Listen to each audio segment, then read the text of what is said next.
¿Sabía usted que con el paso del tiempo usted puede adquirir o perder derechos? ¿El delito se puede perseguir de manera indefinida? Estas son algunas de las interrogantes que resolveremos el día de hoy en nuestro programa Yaicuna Judicial. Yaicuna es un término quechua que significa acceso y representa el espíritu de la actual gestión de la Corte Superior de Justicia de Lambayeque, es decir, alcanzar la justicia a toda la población, que ésta sea accesible, transparente y humanizada. En tal sentido, trataremos el día de hoy un tema de interés, la prescripción de la acción penal. Para ello contamos con un especialista en la materia. Se trata del doctor Martín Cruzado Portal, juez especializado del primer juzgado penal colegiado supraprovincial de Chiclayo. Doctor Martín, bienvenido a Yaicuna Judicial. Doctor, muy buenas tardes. Muchas gracias por la invitación. Agradezco también la gentil invitación del señor presidente Rodríguez Tanta. Muchas gracias. Así es, para entrar en tema, el primer punto sería definir un poco qué significa o qué implica este término de prescripción, porque para el común de los ciudadanos se vincula mucho el término prescripción con impunidad. ¿En qué medida es esto cierto o no? Sí, muchas gracias. Es más, las preguntas con las cuales usted ha comenzado son propicias porque justamente como usted lo menciona, ¿no? Por el paso del tiempo se puede adquirir o perder derechos. Si queremos poner un ejemplo, cuando una persona se puede decir que adquiere derechos, por ejemplo, una persona que está poseyendo un bien mueble, por el cierto paso del tiempo, con ciertos requisitos, por ejemplo, una posición pacífica, continua y pública, adquiere esa propiedad. Y a ello le llamamos petición adquisitiva de dominio en el ámbito civil.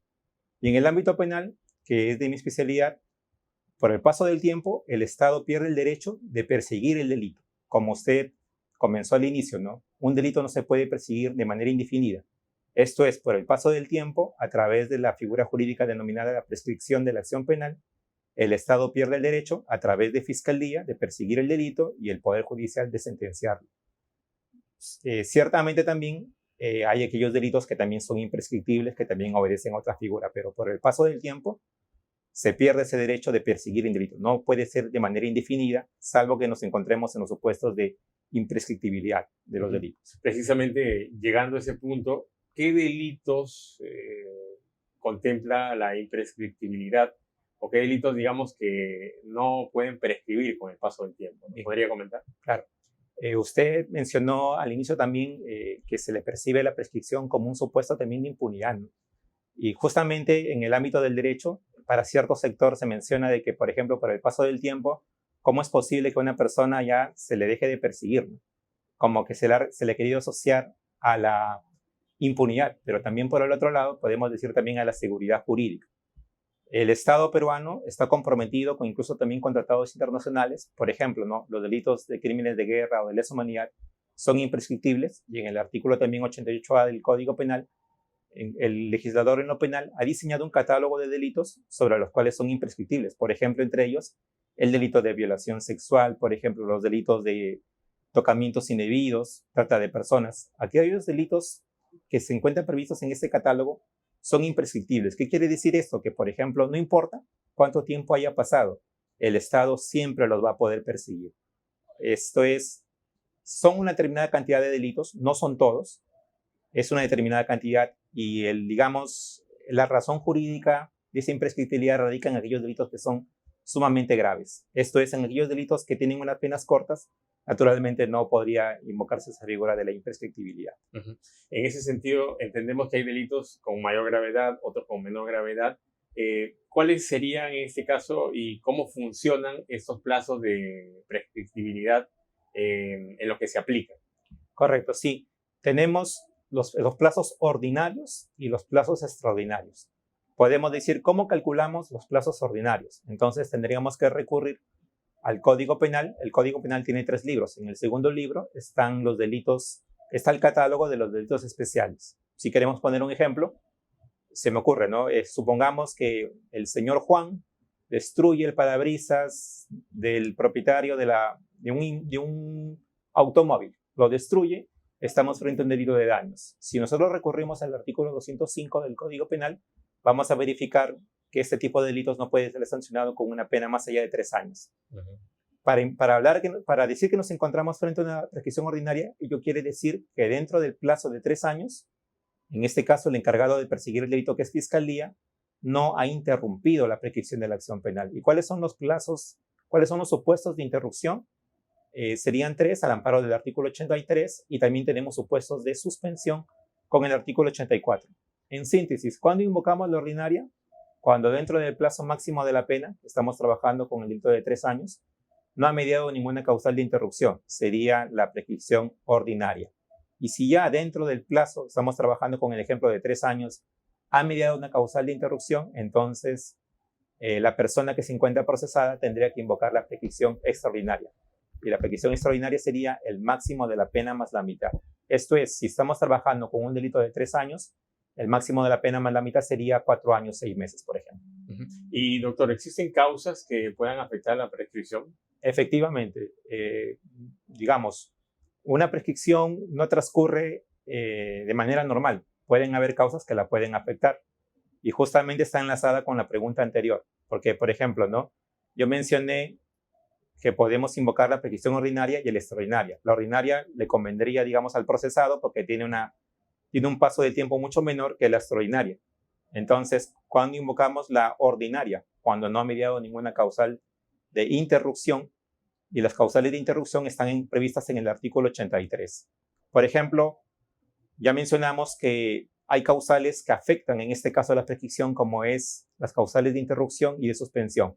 Las de interrupción previstas en el artículo 83, que son 3, la comisión de un nuevo delito doloso, la comisión de un nuevo delito doloso, así como también, por ejemplo, contamos también con las actuaciones del Ministerio Público, las actuaciones del Poder Judicial, son 3 causales nada más.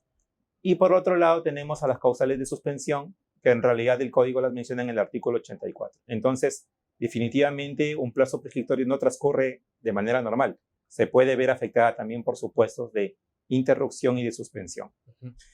Aterrizando en un caso concreto, doctor, por ejemplo, un señor X, llamémosle Juan Pérez, que no quiere cumplir con su asistencia familiar, ¿no? Y decide de repente huir de su lugar de origen, tratando de evadir la justicia, y se va a vivir muy lejos, quizás hasta pueda formar una nueva familia. En ese caso, por ejemplo, con el transcurrir del tiempo, ¿aplica una prescripción? Claro, usted estaría invocando un supuesto sumamente común, ¿no? El delito de omisión a la asistencia familiar previsto en el artículo 149 del Código Penal, ¿no? El legislador en lo penal nos menciona que no será sancionado con una pena no mayor de 3 años, ¿no? Entonces, en el ejemplo que usted consigna, si trabajamos con la posición mayoritaria de la Corte Suprema, en el sentido que menciona de que efectivamente es un delito de resultado y no es un delito permanente, si trabajamos con ese ejemplo que usted plantea, es claro, si una persona se sustrae a su obligación alimentaria y transcurre 3 años sin que se le haya procesado, se le haya notificado, definitivamente podría invocar la petición ordinaria, ¿no? Pero vamos a suponer que en el término de 3 años a esta persona le llega una notificación de fiscalía convocándolo en calidad de imputado, citándolo para la aplicación de un principio de oportunidad o para que declare en fiscalía. Si en el plazo de 3 años le llega una notificación, ya estamos hablando de una interrupción de la prescripción de la acción penal. Entonces, en ese caso, a este ciudadano le correspondería invocar la prescripción extraordinaria. Esto es el máximo de la pena más la mitad. Se entiende que en el plazo máximo de 4 años, 6 meses, si no se consiguió una sentencia, entonces, en esos supuestos, habría prescrito el delito, ¿no? Recientemente, doctor, el 25 de mayo de este año se ha publicado en el Diario Oficial del Peruano una ley, que es la número 31751, en la que se modifica la suspensión del plazo de prescripción. ¿Qué implicaciones tiene y desde su punto de vista como juez, en qué manera puede afectar? Sí, efectivamente es una ley que en este momento se encuentra en boga, ¿no? Sí, tendría que comenzar primero por lo expuesto por la Corte Suprema, ¿no? La posición de la Corte Suprema antes de la modificatoria del artículo, específicamente 339.1 del Código Procesal Penal, se mencionaba que la formalización de la investigación preparatoria suspendía el plazo de la prescripción de la acción penal. Y la Corte Suprema lo interpretó que esa suspensión, ese espacio que se suspende, no podrá durar el máximo de la pena más la mitad. O sea, si supongamos estábamos trabajando con el delito de omisión a la asistencia familiar, que tiene una pena no mayor de 3 años, y estamos diciendo que la suspensión no será mayor al máximo de la pena más la mitad. Con la interpretación anterior, esa causal de suspensión podía durar el máximo de la pena más la mitad. Por ejemplo, estuvimos trabajando con el delito de omisión. Estamos hablando de que esa suspensión habría podido suspenderse 4 años, 6 meses. Pero con la actual ley, esa suspensión bajo ningún punto va a superar el año. Esto es, con la nueva ley se han visto, en este caso, reducidos los plazos. Y ya, por ejemplo, si queremos recurrir al ejemplo que usted propuso anteriormente, un delito de omisión a la asistencia familiar, desde que una persona comienza a ser procesada, no podrá superar el máximo de la pena más la mitad, más 1 año que podríamos agregar por la suspensión. Definitivamente, esta ley va a tener un gran impacto en aquellos delitos que tienen penas cortas, ¿no? Porque, por ejemplo, usted también hizo mención al inicio sobre un supuesto que se podría ver a la prescripción como un supuesto de impunidad, ¿no? Pero, por ejemplo, no tendría un gran impacto en aquellos delitos que son sumamente graves. Por ejemplo, un delito de violación, delitos que afectan a la administración pública, que tienen penas sumamente amplias, ¿no? O lavado de activos, que tienen penas sumamente amplias, ¿no? Creo que y considero que esta modificatoria sí va a tener consecuencias jurídicas, pero en aquellos delitos que tengan penas cortas, pero no en penas largas. Pero definitivamente es un gran beneficio para la reducción de la prescripción, porque ya no va a suspenderse el máximo de la pena más la mitad, sino hasta máximo 1 año. Definitivamente los plazos han disminuido y por lo tanto se podría decir que en aquellos delitos de penas cortas va a prescribir mucho más rápido que la interpretación anterior. Doctor Martín, realmente es interesante las apreciaciones, los alcances que usted nos brinda a través de este programa. Le agradecemos mucho por su tiempo y por su visita. Esperamos contar con usted en una próxima ocasión. Muchas gracias por la invitación, doctor, y espero que estas líneas que hayamos podido trabajar haya sido del provecho y agrado del público. Muy bien. Agradecer también a toda nuestra audiencia que nos sintoniza en este programa Yaikuna Judicial. Dios mediante, nos reencontramos en una próxima edición a través de esta señal.